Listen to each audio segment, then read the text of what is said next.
男人通过邻居找到份轻松且高薪的工作，只需在这栋偏远的老房子内陪护对方侄女1周，他就能获得1万元的高额报酬。可诡异的是，女孩患有一种名为紧张性僵直的怪病，病发时便会僵住不动，任人摆布。所以为了安全，要求护工必须穿戴一件绑有铁链的束缚衣。原来女孩的母亲生前患有梦游症，便自制了这件束缚衣，以免晚上离开家。老马解释称，链条很长，让其不用担心。如果有事，女孩会直接用遍布屋内的对讲机进行沟通。虽然雷哥对此感觉有些奇怪，但想到高额报酬，最终还是答应下来。只见老马先帮忙把衣服给他穿上，随即用铁锥穿过圆环将纽扣固定，最后再在接口处挂上锁头，这样就能确保雷哥在任何情况下都无法脱掉衣服。但为防止意外，老马并未将钥匙带走，而是放到了女孩卧室的桌子上，随即便毫不担心的直接转身离去。原来铁链长度虽然足够他在屋内自由活动，但走到女孩房门外时却恰好达到极限。雷哥见状，立马顺着链条向源头找去，只见另一头一直延伸到漆黑的地下室中，而善良的他心中也没任何歹意，并未下去查看，直接转身离去。无聊下，雷哥开始四处走动，丈量起活动范围，发现铁链长度刚好只够他走到大门口。看着不远处同样被绑着的狗子，他突然感觉自己竟跟对方的处境一模一样。感同身受的雷哥立马回屋拿了些食物，接着再次来到门口对狗子进行投喂，最后甚至搬了个凳子，就这么直接望起风。可此时狗子却开始警觉起来，接着就看到屋内的灯突然熄灭，随即雷哥身后的铁链便开始慢慢伸直，下一秒毫无察觉的他就被拽了个趔趄。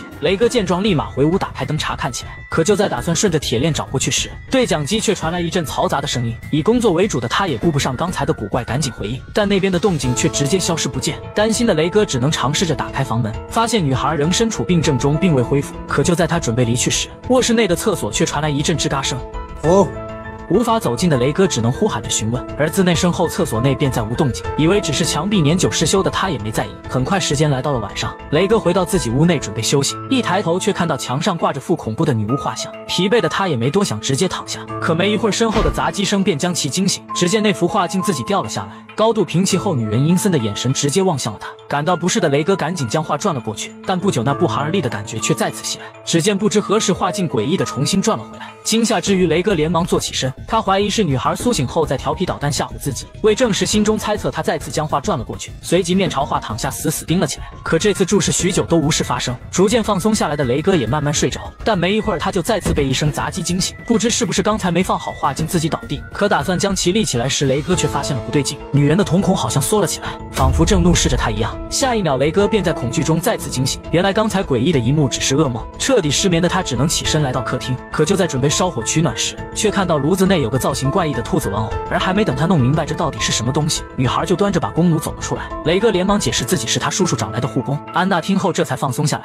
随即在闲聊中得知他父亲和老马一直以打猎为生，直到母亲失踪后才逐渐转行。而他父亲有严重的幽闭恐惧症，有次失误将自己反锁在了地下室内，导致病症发作，最终用弓弩射穿了自己脑袋。就在雷哥对安娜的悲惨遭遇感到同情时，下一秒兔子玩具竟诡异地敲了2下鼓。雷哥尝试着呼唤了一声只见玩偶的眼睛死死盯着他身后，雷哥立马紧张地回头望去，但地下室房门紧闭，并无任何异样。他见状以为这东西是声控的，也没在意。可没一会儿，玩偶就开始自行敲击起来，并且那声音越来越急促，渐渐地连成一片。而雷哥不知道的是，玩偶猛烈敲击的同时，身后的门也缓缓被打开，好像有什么东西从地下室走了出来。有所感觉的他猛地回头望去，却只能看到房门大敞四开着。雷哥还以为是安娜下去了，可呼唤一声后，地下室却无人回应。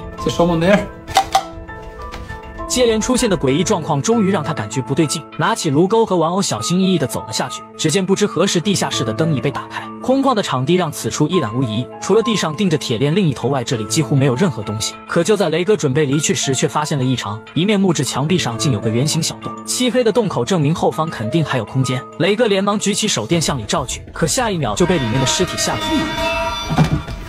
他缓了好一会儿才逐渐平复下来，随即再次壮起胆子上前仔细观察，发现女人死因是身中弩箭而亡，这让雷哥感到毛骨悚然。之前安娜明明说母亲失踪了，可这洞口显然证明她知道母亲就在墙里。再结合尸体上的弩箭和安娜的怪病，女儿谋杀亲母的画面立马在脑海里浮现。想到这，他小心地推开安娜房门。此时对方病情再次复发，动弹不得。雷哥见状立马研究起逃跑计划。他先走入一旁的杂物间，接着拆下正对着卧室桌面的通风口，随即连忙伸手去取钥匙，但无奈胳膊长度让雷哥只能够到电话。没办法，他只好先打给老马，因为这个偏远房子是对方带他来的，就算报警，雷哥都不知该如何描述地点。老马听后表示会立即赶过来，雷哥这才松了口气，将电话挂断。可他还是害怕眼前的魔头恢复后会大开杀戒，连忙把钥匙拔下，将卧室门直接反锁。没一会儿，正在研究另一头能否打开的他，就听到对讲机中传来安娜呼喊的声音。雷哥见状，直接跟对方摊牌，可安娜却称母亲的死是父亲和老马动的手。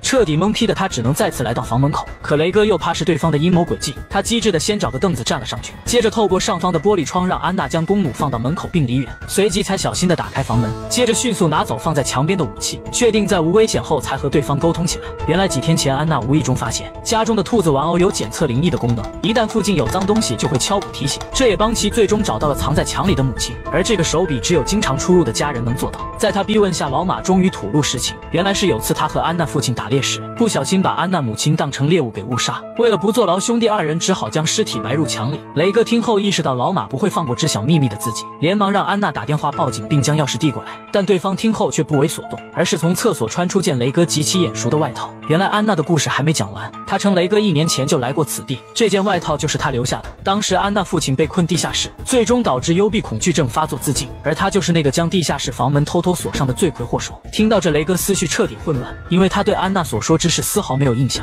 雷哥怀疑一切都是老马编造出来哄骗他的，要求现在就给对方打电话进行对质。而最初交谈时雷哥不知情的模样也确实让安娜产生了疑虑，所以当时才没在客厅就痛下杀手。很快他就拨通了老马的电话，没想到对方竟再次确定雷哥就是凶手，并且就是老马雇他动的手。原来自那之后，安娜父亲时常自责，老马感觉总有一天他会自首，为了不牵连自己，他才找到雷哥。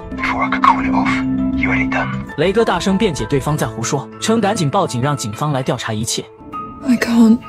很显然，他们想用私刑解决自己。雷哥见状，连忙再次锁上了房门，随即快速跑到地下室寻找逃离方法。可坚固的铁链却让其毫无办法。就在这时，他突然想到女士脖子上挂着把钥匙，而这束缚衣本就是防止对方梦游用的。想到这，雷哥立马伸手拽了下来，没想到竟真幸运地打开了锁头。可刚脱下衣服，地下室的灯光便突然熄灭。雷哥连忙紧张地拿起手电，然后小心翼翼地走上去探查，发现灯是被不知怎么逃出房间的安娜关闭的。所幸此时她的病症再次发作。雷哥见状，赶紧拿起弓弩想一箭将其射死，可善良的他却怎么也下不去手，最终决定将束缚衣套在安娜身上，随即连忙开门打算逃离此地，却发现外面漆黑一片，根本辨别不出方向。没办法，他只能再次回屋准备报警求助，这才看到上方的玻璃已经破碎，很明显安娜就是从这里逃出的。但此时雷哥已顾不上那些，连忙走进屋内，却发现电话线已被扯断。寒冷的他只能披上衣服，套上帽子，等待天亮后再逃离此地。睡梦中他猛然想起自己好像的确接受过老马的任务，感到恶心的雷哥赶紧跑进厕所，却没看到恢复的安娜正悄悄用炉钩将弓弩给拽走。等从厕所出来时，对方早已等候多时，所幸安娜见法器差只射中了他大腿。雷哥赶紧趁对方重新装箭时再次爬回厕所，而强烈刺激也让其逐渐回忆起一切。他当时为了报仇确实接下了行凶任务，可潜入后却发现此时恰好没人在家，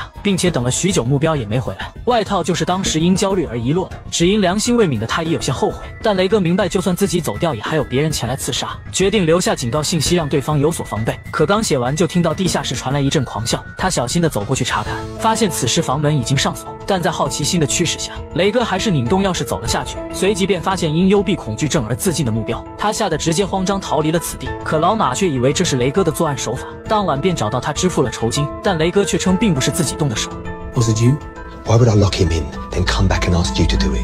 看着对方仍怀疑自己的态度，老马也不再装假，直接掏出了那条留言警告。他以为对方嫌钱少，所以想弄些幺蛾子坐地起价。刚才坚决不收钱的行为更让其确定了心中想法。老马连忙劝其好好想想，等明天再谈。但一切不过是他的缓兵之计。对方的态度已让老马决定杀人灭口，随即趁雷哥喝醉时将他从阳台推下。没想到此举只让其受伤失忆。更倒霉的是，安娜发现了母亲尸体。没办法，老马只能哄骗他雷哥才是杀父凶手，同时将失忆后的雷哥骗到此处供安娜虐杀。但此时想通一切已为时已晚。现在解释这些，安娜也根本不会信，因为对方已如之前雷哥对付他一样，将卧室门反锁，准备把他困死在此。没办法，雷哥只能再次躲进厕所。而就在此时，一条密道却突然自动开启，走投无路的他也不管那些，直接钻了进去。很快，雷哥就爬到了密道尽头，发现此处正是埋藏女尸的地方。他连忙通过洞口找寻出去的办法，所幸安娜之前所用的锯子就在木板上插着，但身后女尸的目光却始终让他打怵。雷哥只能用力切割，打算尽快离去，可无意中一瞥，却让其惊悚的发现，女尸脑袋角度好像发生了一丝变化。他也不知是不是自己心里在作祟，只能用帽子将女尸的脑袋遮住，随即拼命加快了手上的动作。可就在此时，玩偶却再次敲击起来。没一会儿，被声音吸引的安娜就走了下来。雷哥见状，连忙关闭手电，躲进角落。但安娜清楚敲击声肯定是女尸引起的，直接走上前准备探查一番。所幸危急关头，老马赶到打断了对方行为，随即在了解了今晚状况后，怒斥安娜什么也做不好。而就在这时，他感觉洞内好像有什么东西在窥视，想到这，老马连忙照了过去。